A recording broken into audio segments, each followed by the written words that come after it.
Okay, folks, on behalf of Project AIDS International, I'd like to thank you for coming to this press conference.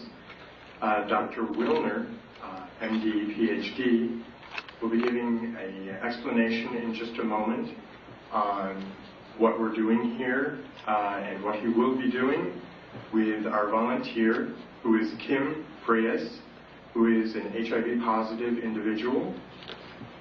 Today, Dr. Willner will be infecting himself. He will first explain what he will be doing, as well as why he will be doing.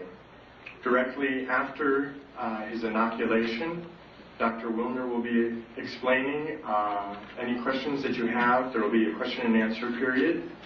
And I would like to take this opportunity to welcome Dr. Willner.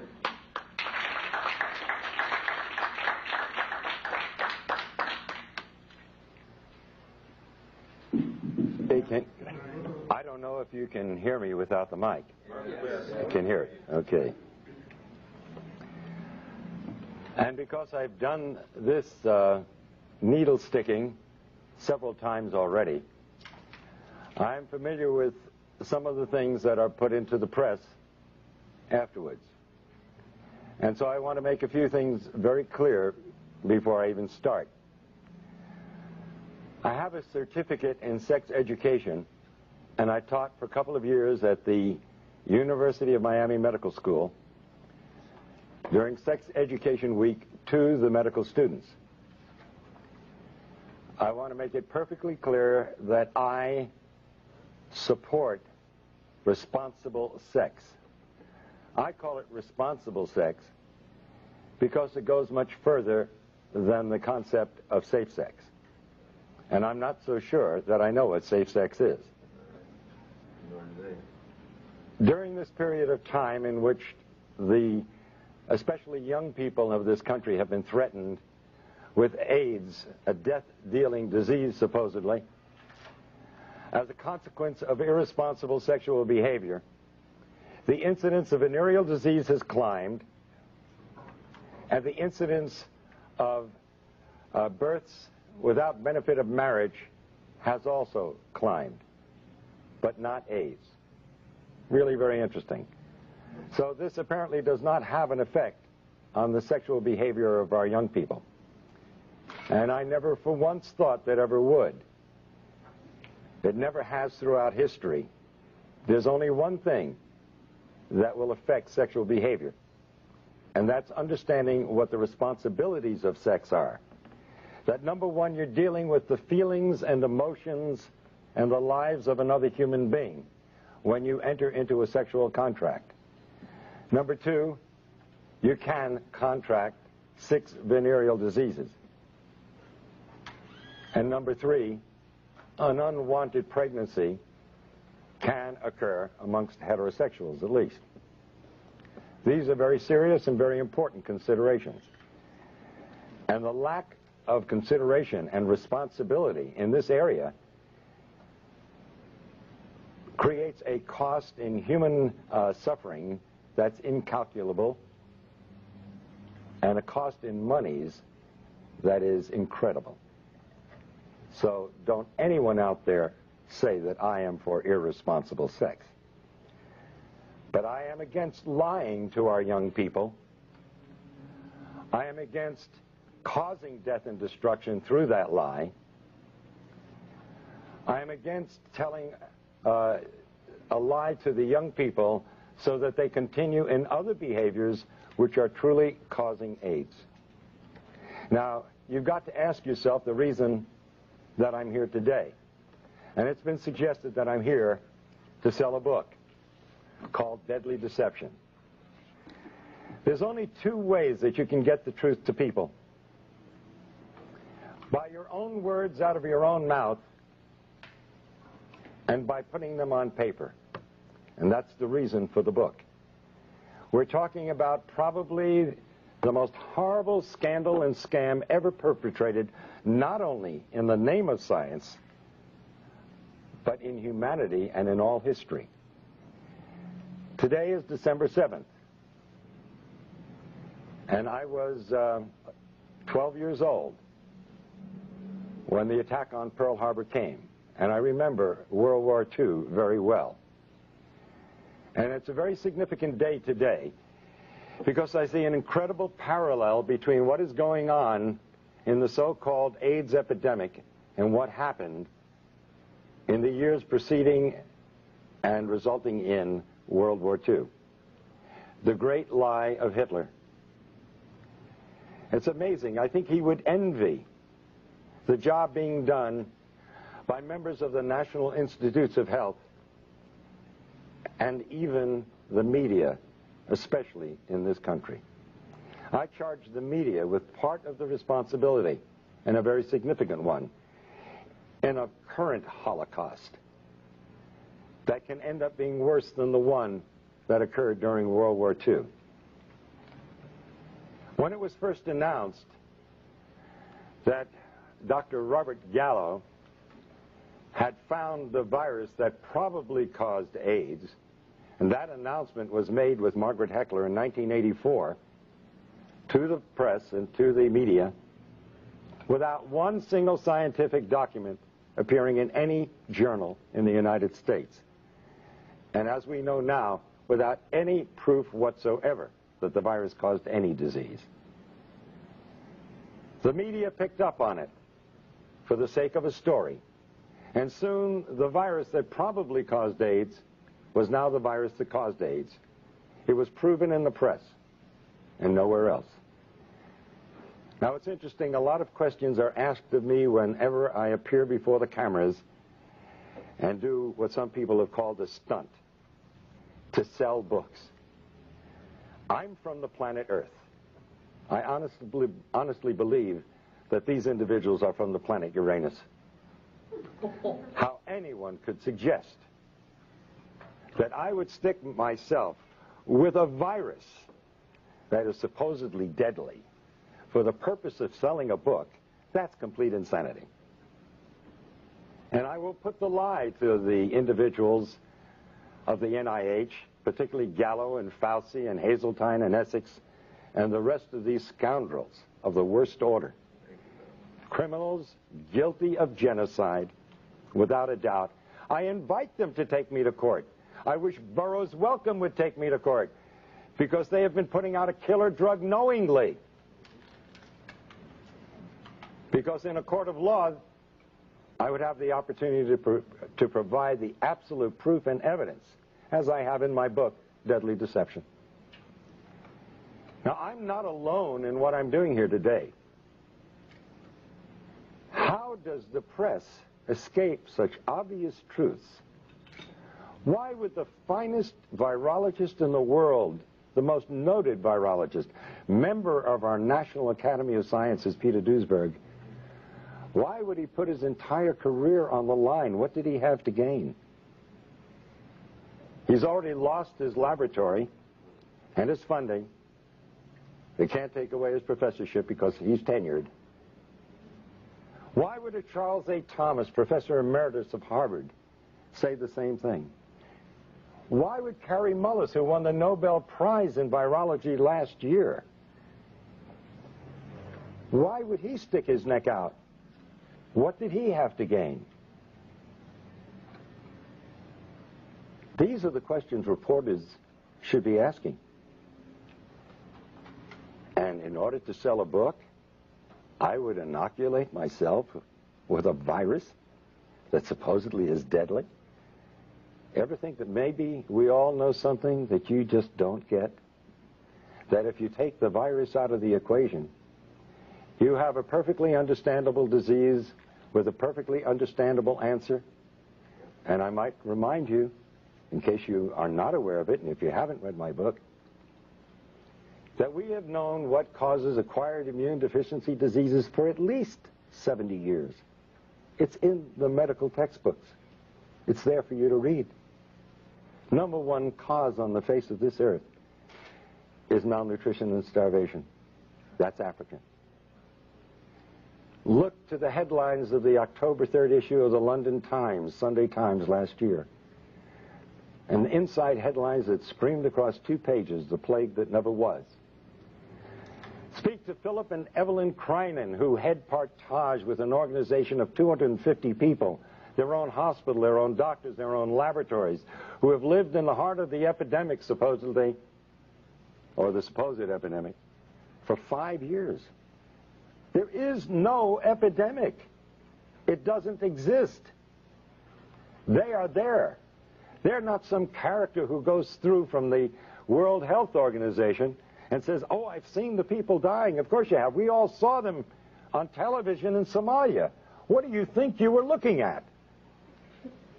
That was AIDS, due to starvation, due to malnutrition. It's no big secret what's causing AIDS. We've known it for 70 years. Number 2 is drugs. And don't just think of street drugs. Because the number 1 cause of AIDS today is actually 2 medical drugs. AZT, a drug that was discovered in the 60s as a chemotherapeutic drug for cancer and was shelved because it was too toxic to treat cancer. A drug worse than cancer is being used to treat people who are immunosuppressed. Now let's go back to the other causes of AIDS.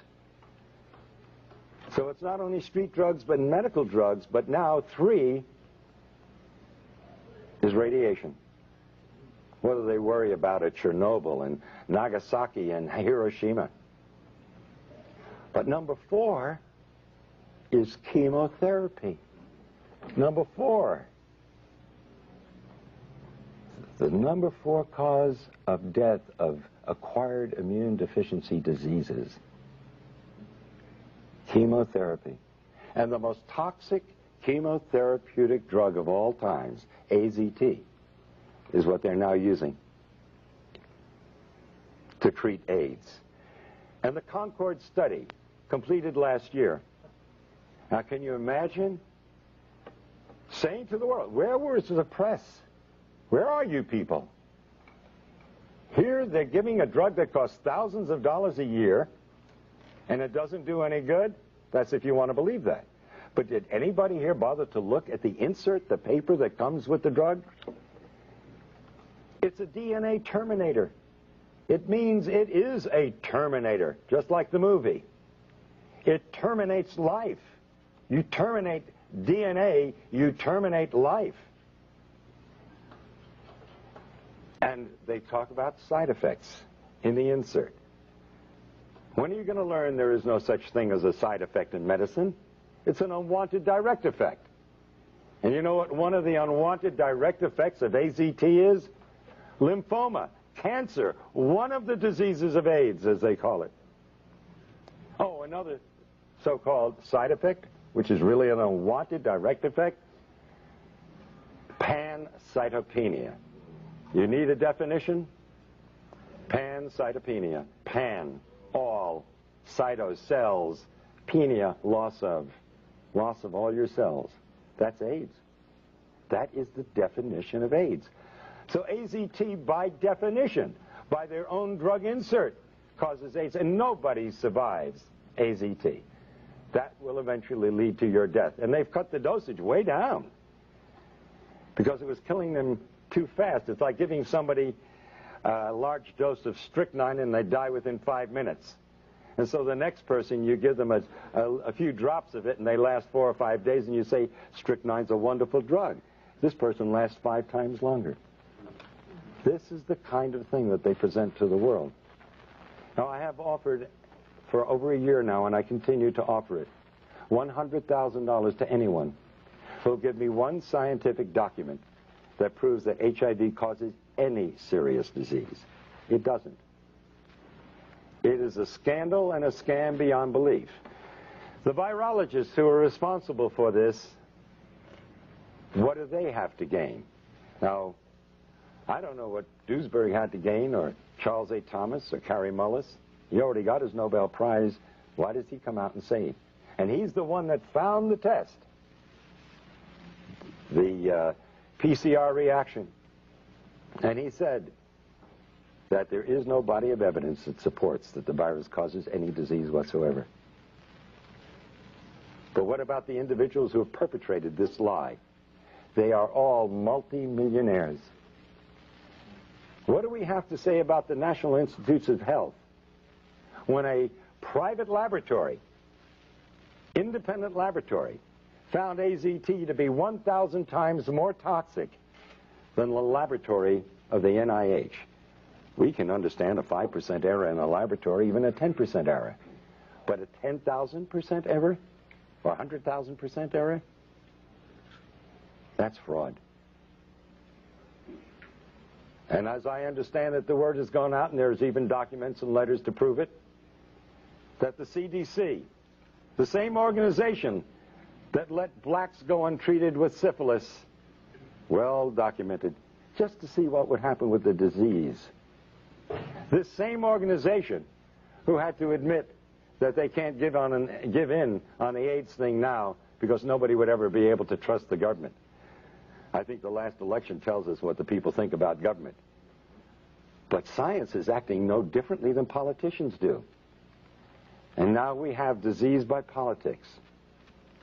Isn't it strange that the same day or the day after Robert Gallo filed for a test for HIV after it was announced? This sounds like premeditation. You mean he just happened to have this test available? And so the same day or the following day, he files for a patent? He had a test. He was simply looking for some kind of a disease he wanted to apply it to. And that test. 30,000 Russians who tested positive for HIV were then tested with another test that's supposedly far more accurate to confirm the positivity. And 66 out of 30,000 proved to be positive. That means that the test HIV is 99.997% inaccurate. You want to take a test that's 0.003% right? And you're going to rely on that? But that's what they're doing to people out there. They're taking a test that is not only invalid, it's totally misleading. In fact, when you get results like that, then I would say you're going to be more correct that if you're read as being negative, consider yourself positive. And if you're positive, consider yourself negative. And by the way, at the request of many individuals, I did go for a test a couple of weeks ago in New York City at the biggest clinic there that does more testing than anybody else. And the doctor who ran it was bragging about the fact that he did more. When I told him about the book I wrote, he said, "Shh, don't say anything. My patients might hear." Okay. I tested negative. And of course, Fauci said that you need, or when he was answering what I did in Cleveland a week ago, he said, well, he's going to have to stick himself 300 times to transmit the virus. Where are you people in the press? 300 times to transmit a virus? You cannot have an epidemic under those circumstances. If you can't transmit it by blood, you certainly can't transmit it sexually. Unless you're into real sadistic acts during sex. I don't know how much blood you want to draw. It's literally unbelievable what they're getting away with. How does the press let this go? Oh, an epidemic. United States government says 12,000 people died each year from 1985 to 1992. Now, a child in public school will tell you an epidemic starts out in 1 year. You got everybody's involved. That's where they would put it. 12,000 a year for 7 years in a row? That's not epidemic. By definition, it's endemic. And you would expect in 7 years, considering it spread sexually, that you'd have probably 15 to 20 million. We're a pretty active country when it comes to sex. We like to put it down, but we sure belie it in the behavior that we do. Oh, an epidemic, really. In Russia, 105 deaths from AIDS since 1987. In Philippines, 80 deaths since 1984. Epidemics? There is no epidemic. But who has to gain from this? Dr. Duisberg? What is he gaining from this? That alone should alert the press to who's telling the truth. And if you hear an argument amongst politicians and one calls the other names and doesn't answer the specific charges scientifically, who's the liar? Fauci and Gallo, instead of answering the scientific conflicts and contradictions that Dr. Duisberg has so brilliantly pointed out, instead of answering them, they call him a homophobe. Can you imagine? I've been called a homophobe too. I wonder, I come here with a message of hope to not only the gays, but to the blacks and the Hispanics and all the other outcasts of society, which strangely enough are the only groups that have been connected with the so-called AIDS.